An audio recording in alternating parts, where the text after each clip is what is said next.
어버이날이라고 세상이 온통 꽃무늬로 뒤덮인 날이었습니다. 창밖으로는 부모님 손을 잡고 식당으로 향하는 젊은 사람들의 웃음소리가 소란스럽게 들려왔습니다. 하지만 제 방구석은 쥐 죽은 듯 조용하기만 했습니다. 낡은 라디오에서는 자식 자랑하는 노인네들의 사연이 끝도 없이 흘러나왔습니다. 저는 조용히 손을 뻗어 라디오 볼륨을 줄였습니다. 정막이 방 안을 가득 채웠고 낡은 벽시계의 시계추 소리만이 제 심장 소리보다 더 크게 울려 퍼졌습니다. 식탁 위에는 딸애가 대신 보낸 용돈 입금 알람만 덩그러니 떠 있었습니다. 큰 서방이 워낙 바빠서 전화도 못할 거라는 짧은 문자 한 통이 전부였습니다. 대기업 상무가 되더니 목소리 듣는 것도 하늘의 별 따기가 된 지 오래였습니다. 저는 식어버린 국에 찬밥을 말았습니다. 돈이면 자식된 도리를 다했다고 믿는 그 오만함이 제 가슴을 날카롭게 찌르고 지나갔습니다. 방 안쪽 깊숙한 곳에는 먼지가 쌓인 낡은 철제 쾌짝이 하나 놓여 있습니다. 그 안에는 기름때 묻은 제 청춘과 수십 년 된 설계 도면들이 잠들어 있습니다.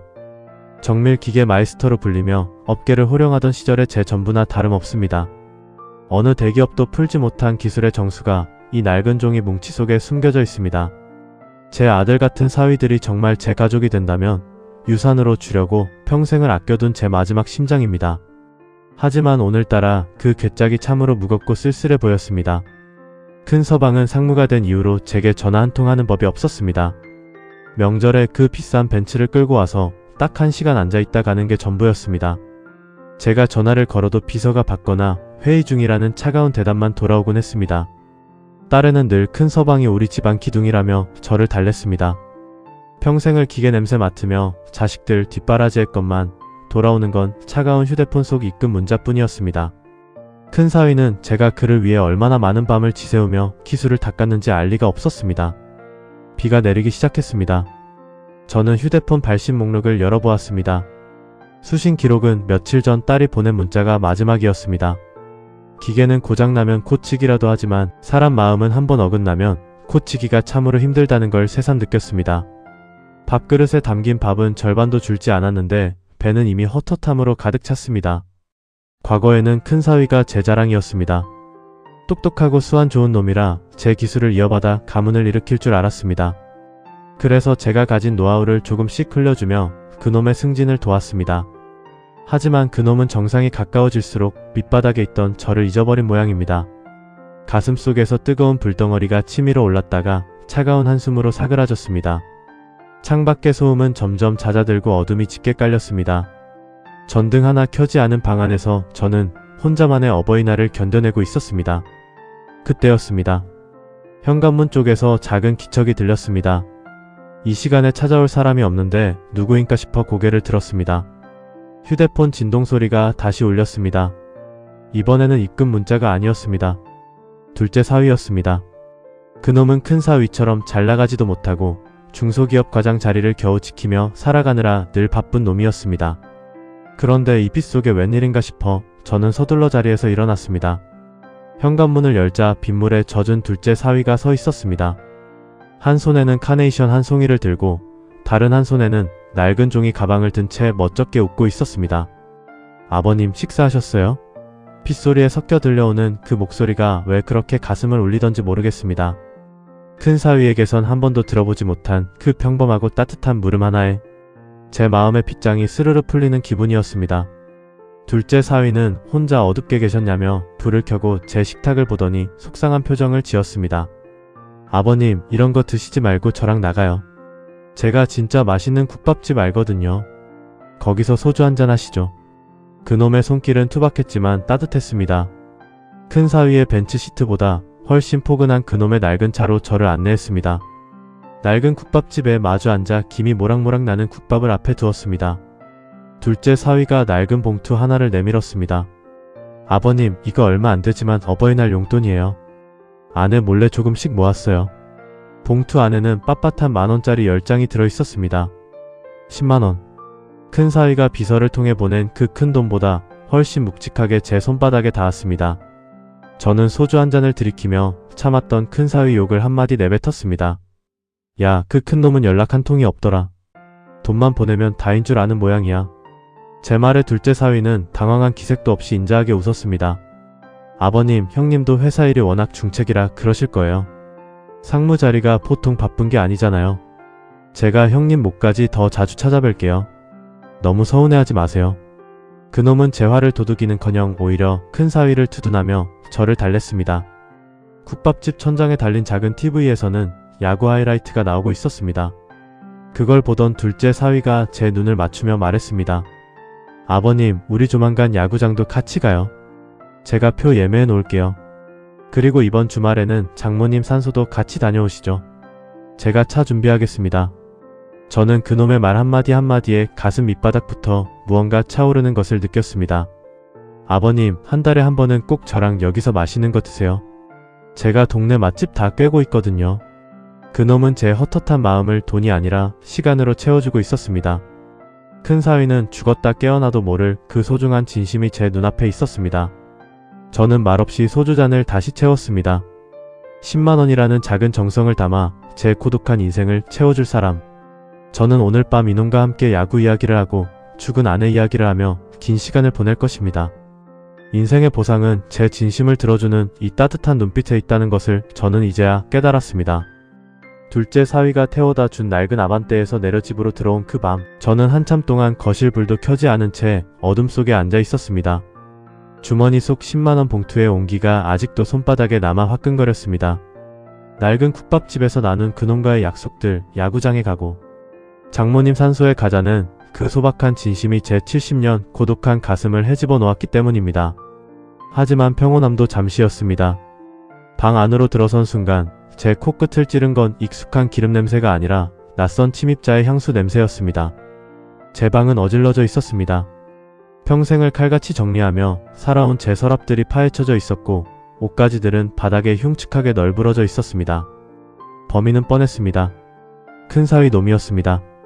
제가 둘째 사위와 국밥 한 그릇 비우러 나간 그 짧은 틈을 타서 대기업 상무라는 놈이 장인의 방을 도둑처럼 뒤진 것이었습니다. 가슴 밑바닥에서 뜨거운 불덩어리가 치밀어 올랐습니다. 그놈은 제가 치매 기운이 있다는 핑계를 대며 제 마지막 자산인 그것을 찾으려 안달이 나 있었던 겁니다. 제 침대 밑 깊숙한 곳에는 먼지가 뽀얗게 내려앉은 낡은 철제 쾌짝이 하나 놓여 있습니다. 40년 넘게 정밀 기계 마이스터로 불리며 제가 밤잠 설쳐가며 그려낸 대한민국 엔진의 정수, 차세대 하이브리드 설계도가 잠들어 있는 곳입니다. 어느 대기업도 풀지 못한 기술의 난제가 이 낡은 종이 뭉치 속에 숨겨져 있습니다. 제 사위들이 정말 제 가족이 된다면 제 유산으로 주려고 평생을 아껴둔 제 마지막 심장이나 다름없는 물건이었습니다. 하지만 큰 사위 놈에게 이 쾌짝은 그저 돈으로 환산될 먹잇감이었을 뿐입니다. 큰 사위는 제 손을 볼 때마다 대놓고 눈살을 찌푸리곤 했습니다. 장인어른, 제발 그 더러운 손 좀 감추세요. 애들이 배울까 무섭습니다. 그놈의 차가운 목소리가 비수처럼 제 가슴을 후벼 팠던 날들을 저는 잊지 못합니다. 그놈은 제가 그 더러운 손으로 밤을 새워 설계한 부품들이 지금 지가 타고 다니는 벤츠의 엔진 속에 들어간다는 걸 꿈에도 모를 겁니다.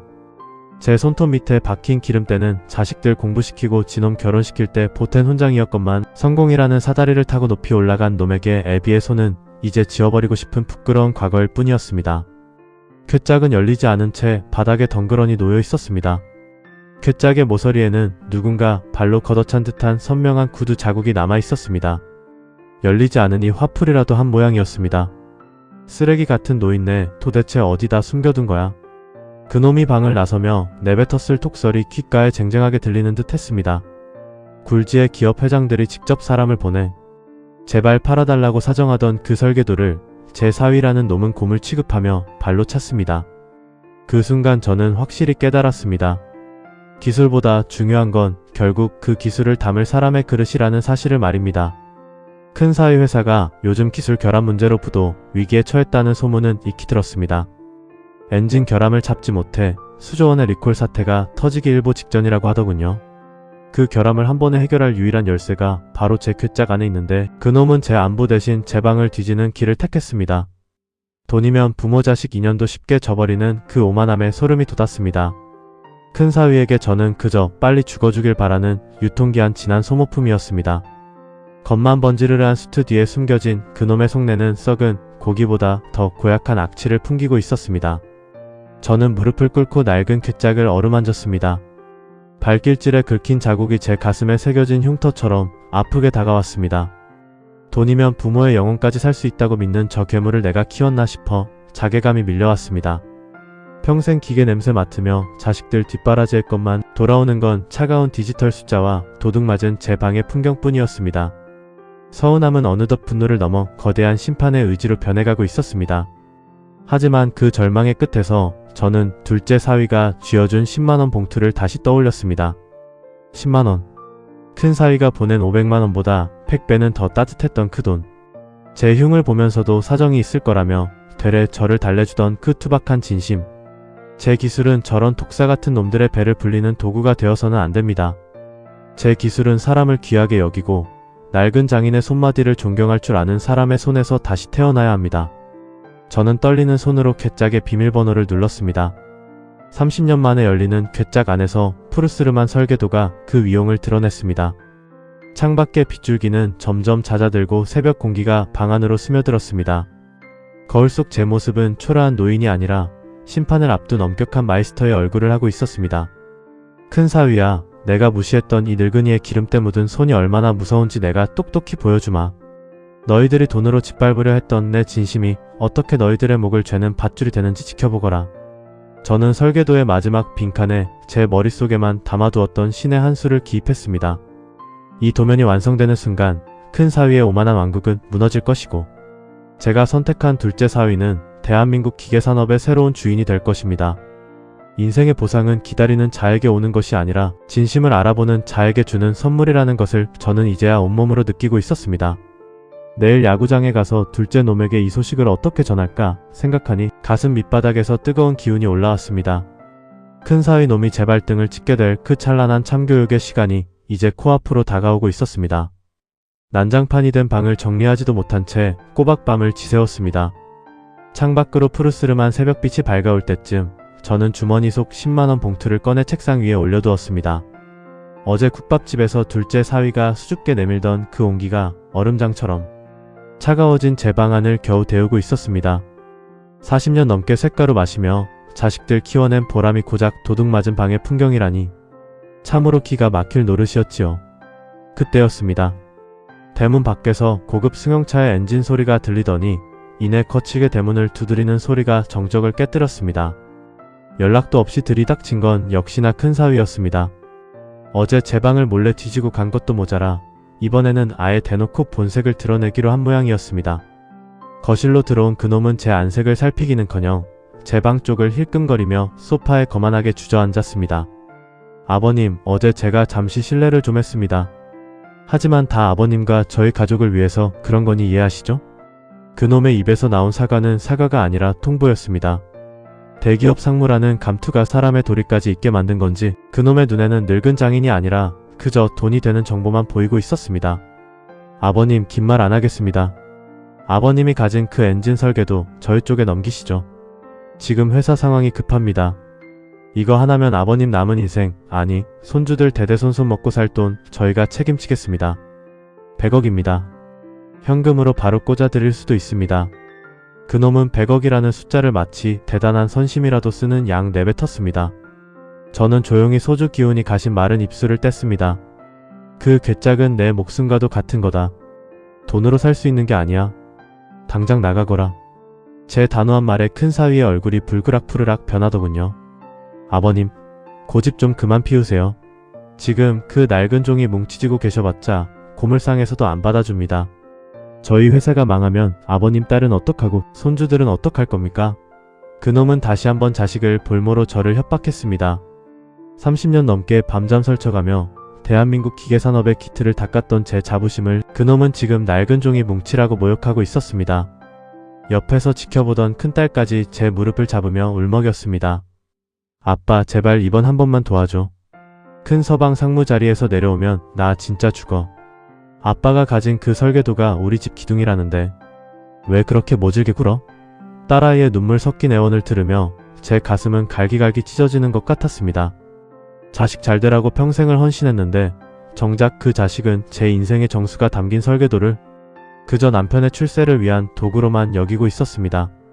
제가 평생 지켜온 게 기술이 아니라 사람의 진심이었다는 걸 제 핏줄인 딸아이조차 모르고 있었습니다. 아버님, 정말 이러실 거예요? 저 아니면 누가 아버님 요양원 보내드리고 병원비 대줄 줄 아세요?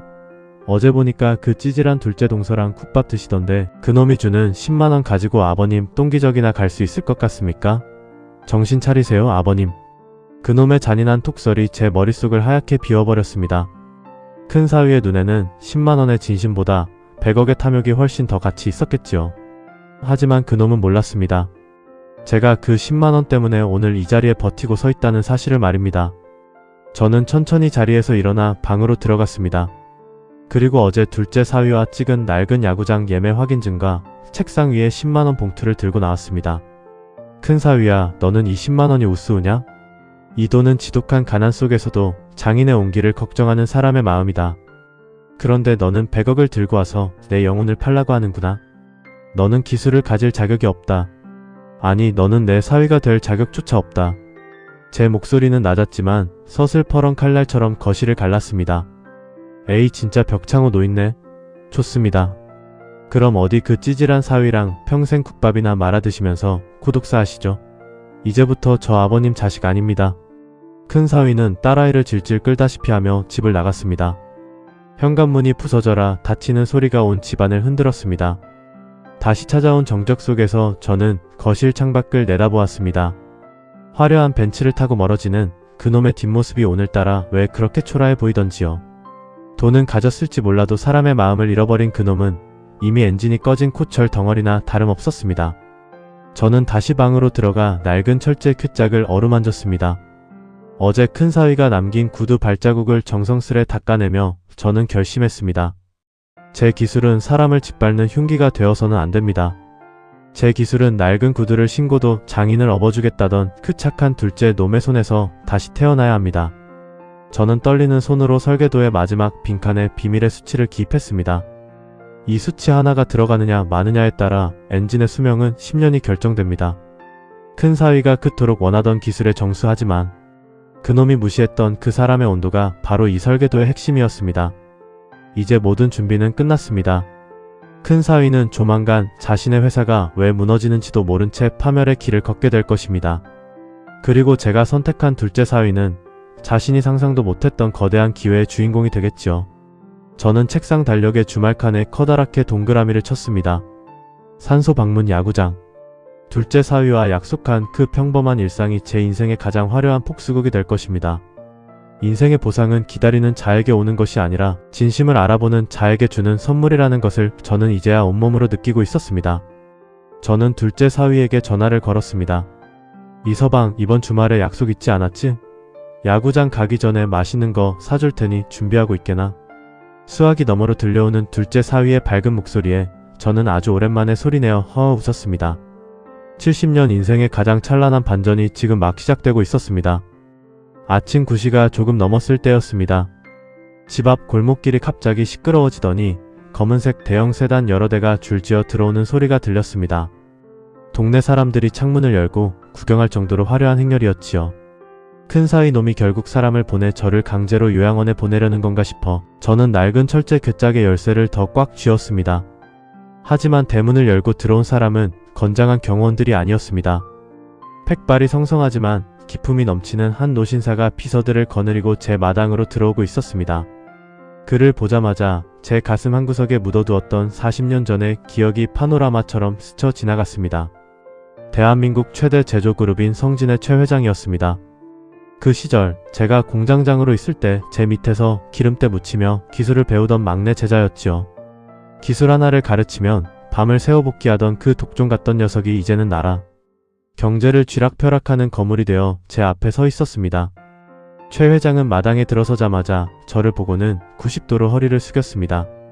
스승님, 너무 늦게 찾아뵈어 죄송합니다. 오냐, 내가 여기까지 웬일이냐.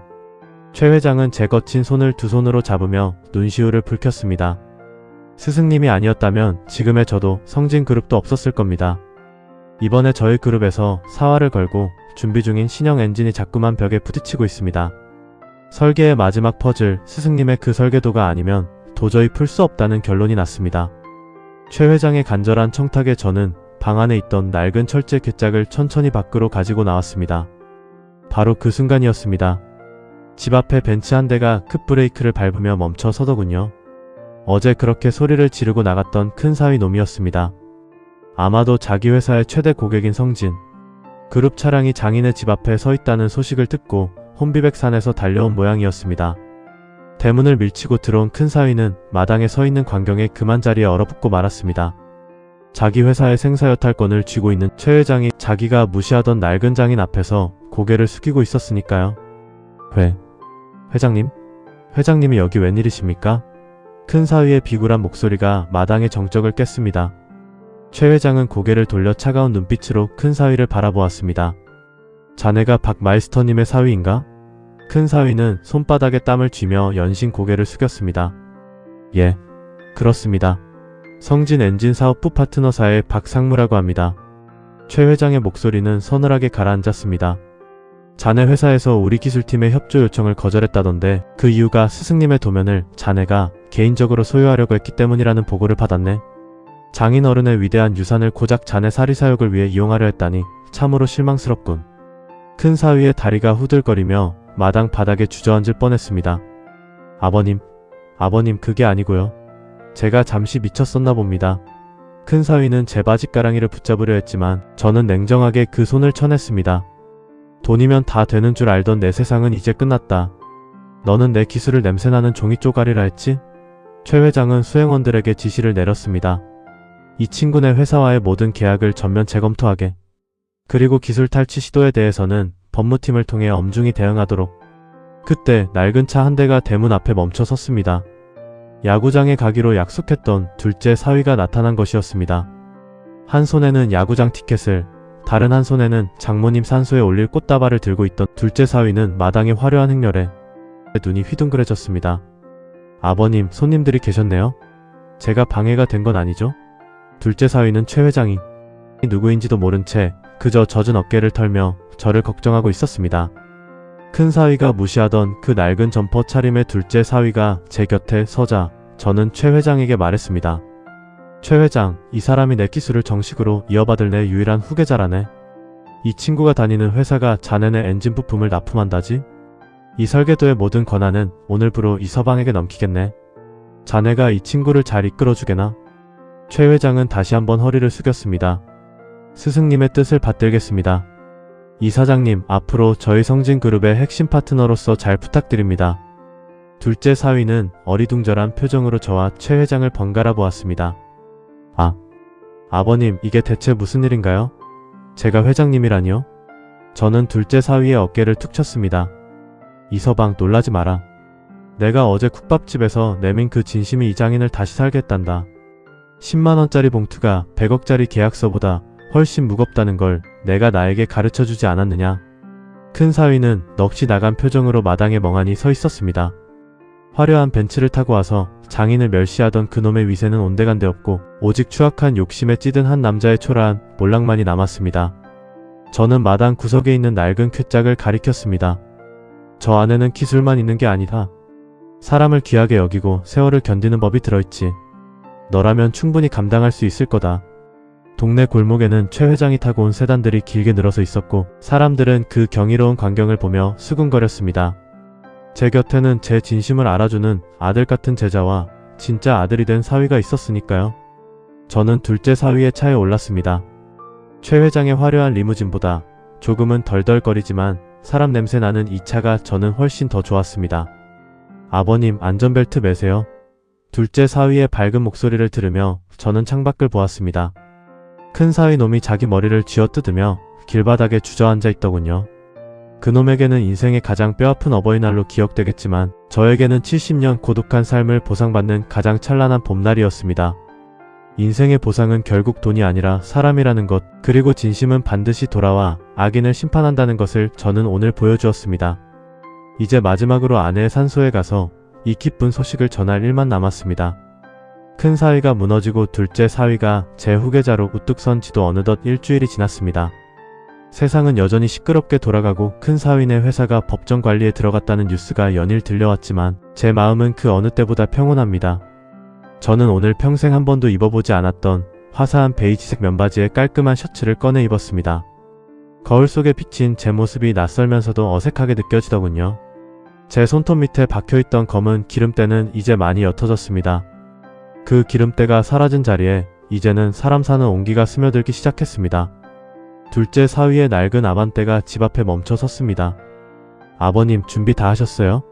오늘 날씨가 참 좋습니다. 그놈은 차에서 내려 제 가방을 정성껏 받아 들었습니다. 큰 사위가 타던 벤츠처럼 화려하지는 않지만 이 낡은 차 안에는 항상 구수한 사람 냄새가 가득합니다. 저희는 먼저 아내가 잠들어 있는 산소를 향했습니다. 차장 밖으로 스쳐 지나가는 실록의 풍경을 보며 저는 생각했습니다. 평생 기계 돌아가는 소리만 듣느라 이 예쁜 새소리와 바람소리를 잊고 살았구나 싶었습니다. 산소에 도착하자 둘째 사위는 미리 준비해온 수국 꽃다발을 제 손에 쥐어주었습니다. 아버님, 장모님이 수국 참 좋아하셨다면서요? 제가 아침 일찍 꽃시장에 다녀왔습니다. 그놈은 제가 무심코 던진 말 한마디를 금과 옥조처럼 여기고 있었습니다.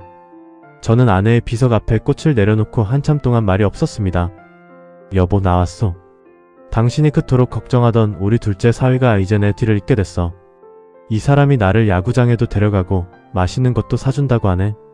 당신 이제 걱정하지 말고 편히 쉬어. 제 목소리가 가늘게 떨렸지만 제 어깨를 감싸주는 둘째 사위의 손길이 참으로 따뜻했습니다. 산소에서 내려오는 길, 저희는 약속했던 그 야구장으로 향했습니다. 태어나서 처음 가본 야구장은 그야말로 별세계였습니다.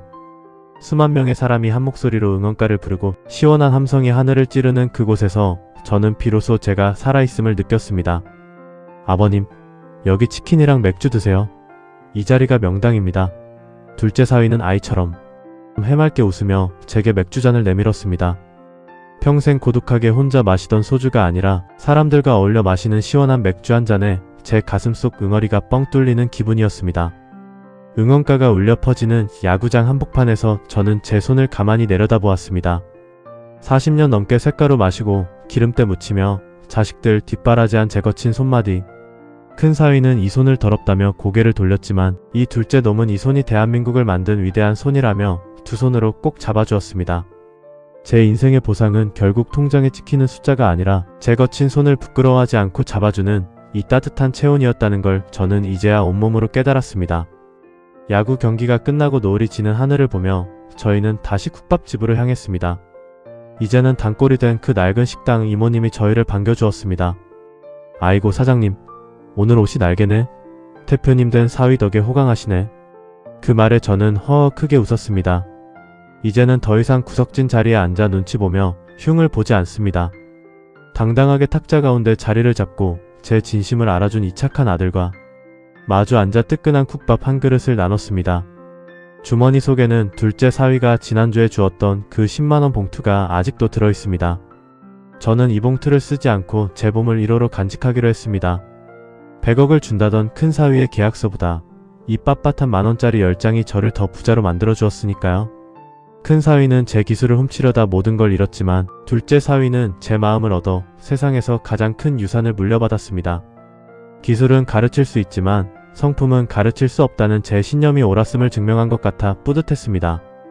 식사를 마치고 집으로 돌아오는 길, 둘째 사위는 제 집 현관문 앞까지 저를 부축해 주었습니다. 아버님, 다음 주말엔 바다 보러 가요. 제가 맛있는 회 사드릴게요. 그놈의 배웅을 받으며 저는 대문을 열었습니다. 이제 제 방은 더 이상 기름냄새 나고 어두운 요새가 아닙니다. 둘째 사위가 사다 놓은 예쁜 화분들이 창가에서 햇살을 받고 있고 낡은 철제 괴짝은 이제 새로운 마이스터의 손으로 넘어가 찬란한 미래를 준비하고 있습니다. 저는 책상 앞에 앉아 낡은 일기장에 마지막 문장을 적었습니다. 내 인생은 실패하지 않았다. 내 곁에 나를 사랑하는 사람이 한 명이라도 있다면 그 인생은 충분히 성공한 것이다. 기름때 묻은 제 70년 세월이 이제는 아름다운 훈장이 되어 제 가슴에서 빛나고 있습니다. 돈이면 부모의 영혼까지 살 수 있다고 믿던 세상을 향해 저는 오늘 제 평생의 역작인 진심이라는 설계도를 당당히 내보였습니다. 밤하늘의 별이 유난히도 밝게 빛나는 밤입니다. 저는 이제 더 이상 혼자가 아닙니다. 내일 아침이면 또다시 둘째 사위의 밝은 목소리가 제 전화를 울리겠지요. 아버님, 아침 식사하셨어요? 그 평범한 안부 한마디가 저를 살게 하는 가장 강력한 엔진입니다. 40년 정밀기계 마이스터 박만춘. 제 인생의 마지막 설계는 가장 완벽하게 완성되었습니다. 이제 저는 사랑하는 사람들과 함께 제 인생의 가장 화려하고 따뜻한 휴가를 떠나려 합니다.